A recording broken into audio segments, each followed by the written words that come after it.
Late last night and early today, at my direction, the United States Armed Forces conducted an extraordinary military operation in the capital of Venezuela.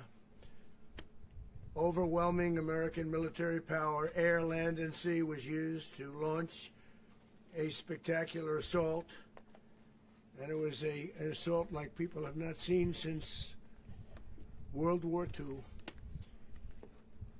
It was a force against a heavily fortified military fortress in the heart of Caracas to bring outlaw dictator Nicolás Maduro to justice.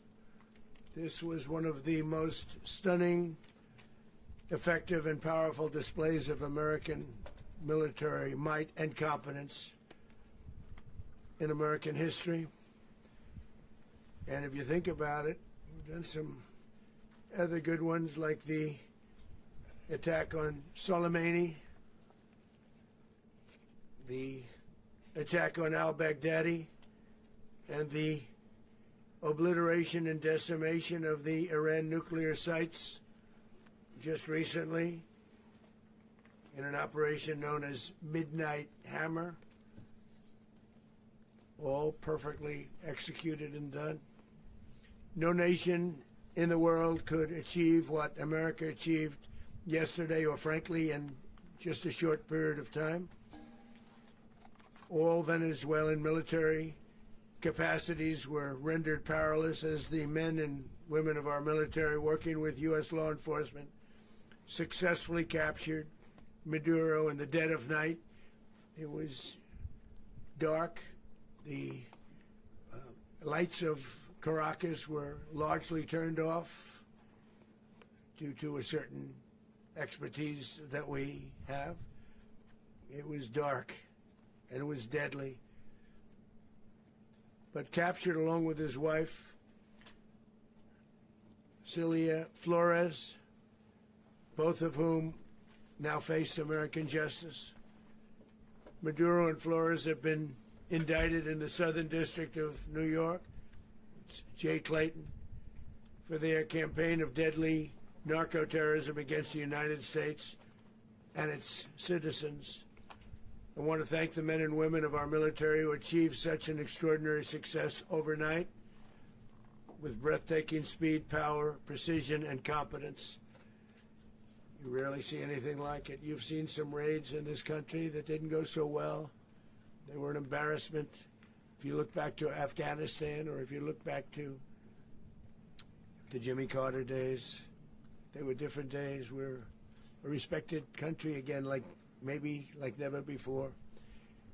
These highly trained warriors, operating in collaboration with U.S. law enforcement, caught them in a very ready position. They were waiting for us. They knew we had many ships out in the sea, just sort of waiting. They knew we were coming. So they were in a ready, what's called a ready position. But they were completely overwhelmed and very quickly incapacitated. If you would have seen what I saw last night, you would have been very impressed. I'm not sure that you'll ever get to see it, but it was an incredible thing to see. Not a single American service member was killed, and not a single piece of American equipment was lost. We had many helicopters, many planes, many people involved in that fight. But think of that, not one piece of military equipment was lost, not one service member was, more importantly, killed. The United States military is the strongest and most fearsome military on the planet by far, with capabilities and skills our enemies can scarcely begin to imagine. We have the best equipment anywhere in the world. There's no equipment like what we have, and you see that even if you just look at the boats. You know, we've knocked out 97% of the drugs coming in by sea. 90%. Each boat kills on average 25,000 people. We knocked out 97%. And those drugs mostly come from a place called Venezuela.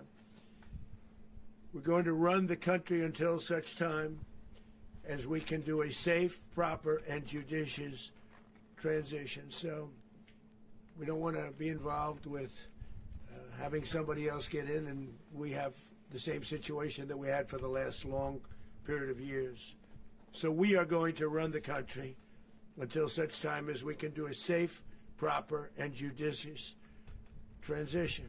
And it has to be judicious, because that's what we're all about. We want peace, liberty, and justice for the great people of Venezuela, and that includes many from Venezuela that are now living in the United States and want to go back to their country. It's their homeland. We can't take a chance that somebody else takes over Venezuela that doesn't have the good of the Venezuelan people in mind. We've had decades of that. We're not going to let that happen. We're there now, and what people don't understand, but they understand as I say this, we're there now, but we're going to stay until such time as the proper transition can take place. So we're going to stay until such time as we're going to run it, essentially, until such time as a proper transition can take place. As everyone knows, the oil business in Venezuela has been a bust, a total bust, for a long period of time. They were pumping almost nothing by comparison to what they could have been pumping and what could have taken place. We're going to have our very large United States oil companies, the biggest anywhere in the world, go in, spend billions of dollars, fix the badly broken infrastructure, the oil infrastructure, and start making money for the country. And we are ready to stage a second and much larger attack if we need to do so. So we were prepared to do a second wave if we needed to do so. We actually assumed that a second wave would be necessary, but now it's probably not. The first wave, if you'd like to call it that, the first attack was so successful, we probably don't have to do a second, but we're prepared to do a second wave, a much bigger wave, actually. This was pinpoint, but we have a much bigger wave that probably won't have to do. This partnership of Venezuela with the United States of America, a country that everybody wants to be involved with because of what we were able to do and accomplish, will make the people of Venezuela rich, independent, and safe. And it will also make the many, many people from Venezuela that are living in the United States extremely happy. They suffered. They suffered. So much was taken from them. They're not going to suffer anymore. The illegitimate dictator Maduro was the kingpin of a vast criminal network responsible for trafficking colossal amounts of deadly and illicit drugs into the United States. As alleged in the indictment, he personally oversaw the vicious cartel known as Cartel de las Solas, which flooded our nation with lethal poison, responsible for the deaths of countless Americans, many, many Americans. Hundreds of thousands over the years of Americans died because of him. Maduro and his wife will soon face the full might of American justice and stand trial on American soil. Right now they're on a ship. They'll be heading to, ultimately, New York, and then a decision will be made, I assume, between New York and Miami or Florida. But we have people where the overwhelming evidence of their crimes will be presented in a court of law. And I've seen it. I've seen what we have. It's both horrible and breathtaking that something like this could have been allowed to take place. For many years after his term as president of Venezuela expired, Maduro remained in power and waged a ceaseless campaign of violence, terror, and subversion against the United States of America, threatening not only our people, but the stability of the entire region. And you all saw it. In addition to trafficking gigantic amounts of illegal drugs that inflicted untold suffering and human destruction all over the country, all over in particular the United States, Maduro sent savage and murderous gangs, including the bloodthirsty prison gang, Tren de Aragua, to terrorize American communities nationwide, and he did indeed.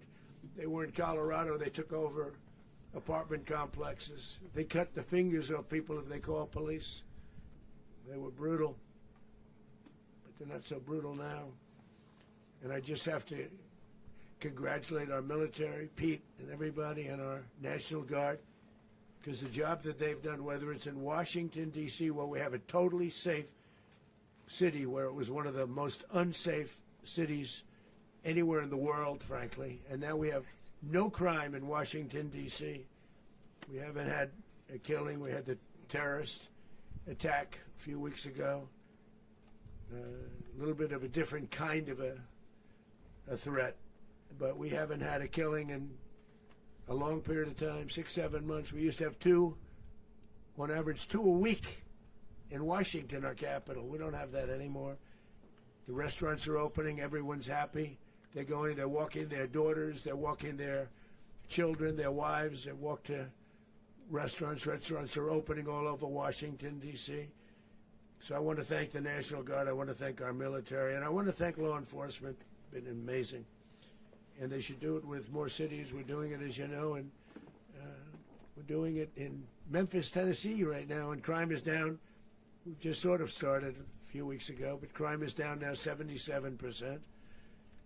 And the governor of Louisiana called, great person, and he wanted us to help him, as you know, in a certain very nice part of Louisiana.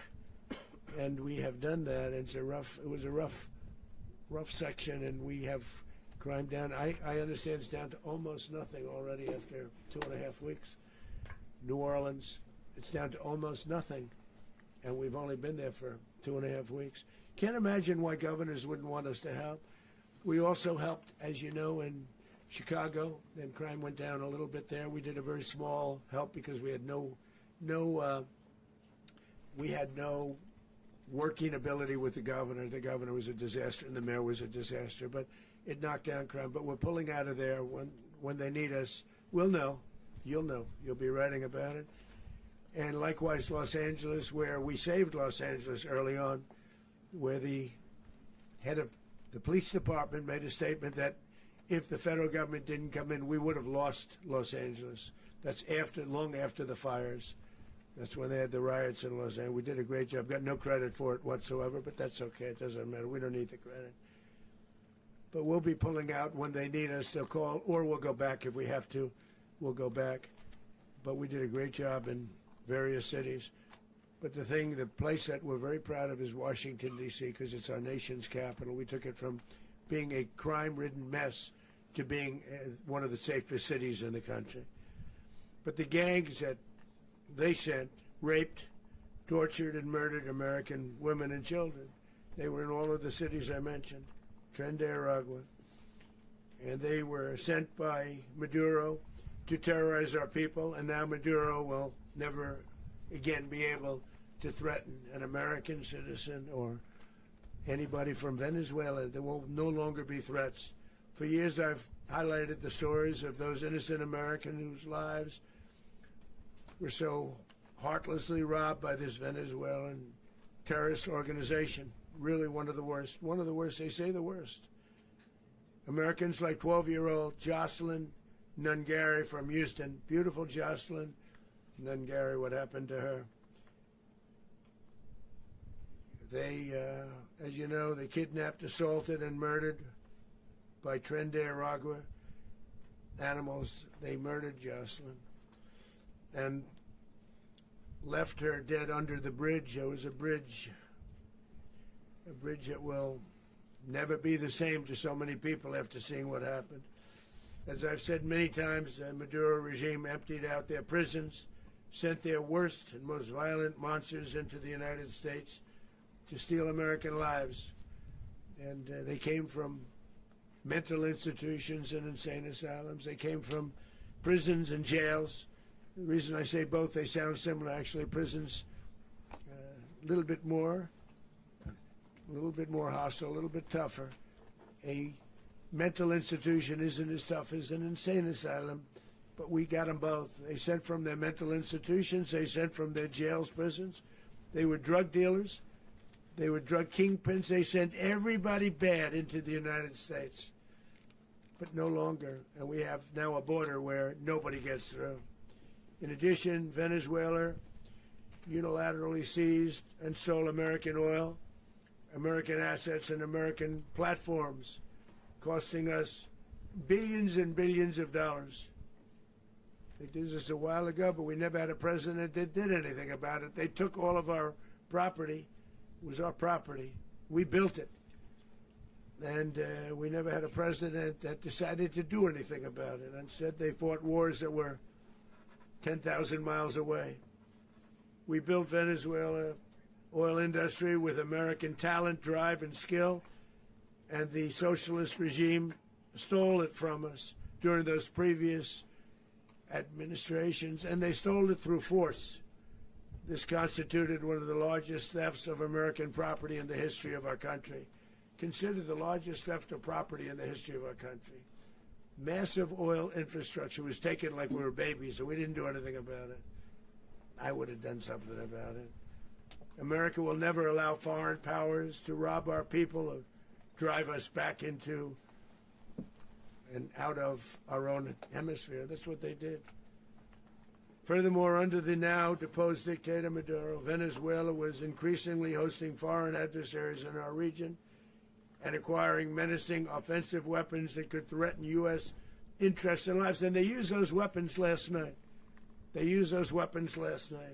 Potentially in league with the cartels operating along our border. All of these actions were in gross violation of the core principles of American foreign policy, dating back more than 2 centuries. And not anymore. All the way back, it dated to the Monroe Doctrines. And the Monroe Doctrine is a big deal. But we've superseded it by a lot, by a real lot. They now call it the Monroe Document. I don't know. It's Monroe Doctrine. We sort of forgot about it. It was very important, but we forgot about it. We don't forget about it anymore. Under our new national security strategy, American dominance in the Western Hemisphere will never be questioned again. Won't happen. So just in concluding, for decades, other administrations have neglected or even contributed to these growing security threats in the Western Hemisphere. Under the Trump administration, we are reasserting American power in a very powerful way in our home region. And our home region is very different than it was just a short while ago. The future will be, and we did this in my first term. We had great dominance in my first term, and we have far greater dominance right now. Everyone's coming back to us. The future will be determined by the ability to protect commerce and territory and resources that are core to national security. These are core to our national security. Just like tariffs are, they've made our country rich, and they've made our national security stronger than ever before. But these are the iron laws that have always determined global power. And we're going to keep it that way. We will secure our borders. We will stop the terrorists. We will crash the cartels. And we will defend our citizens against all threats, foreign and domestic. Other presidents may have lacked the courage or whatever to defend America. But I will never allow terrorists and criminals to operate with impunity against the United States. This extremely successful operation should serve as warning to anyone who would threaten American sovereignty or endanger American lives. Very importantly, the embargo on all Venezuelan oil remains in full effect. The American Armada remains poised in position, and the United States retains all military options until United States demands have been fully met and fully satisfied. All political and military figures in Venezuela should understand what happened to Maduro can happen to them, and it will happen to them if they aren't just fair, even to their people. The dictator and terrorist, Maduro, is finally gone in Venezuela. People are free. They're free again. It's been a long time for them, but they're free. America is a safer nation. This morning, it's a prouder nation this morning because it didn't allow this horrible person and this country that was doing very bad things to us. It didn't allow it to happen. And the Western Hemisphere is right now a much safer place to be. So I want to thank everybody for being here. I want to thank General Raisin Kane. He's a fantastic man. I've worked with a lot of generals. I worked with some I didn't like. I worked with some I didn't respect. I worked with some that just weren't good. But this guy is fantastic. I watched last night one of the most precise attacks on sovereignty. I mean, it was an attack for justice. And I'm very proud of him, and I'm very proud of our Secretary of War, Pete Hegseth, who I'm going to ask to say a few words. Thank you very much.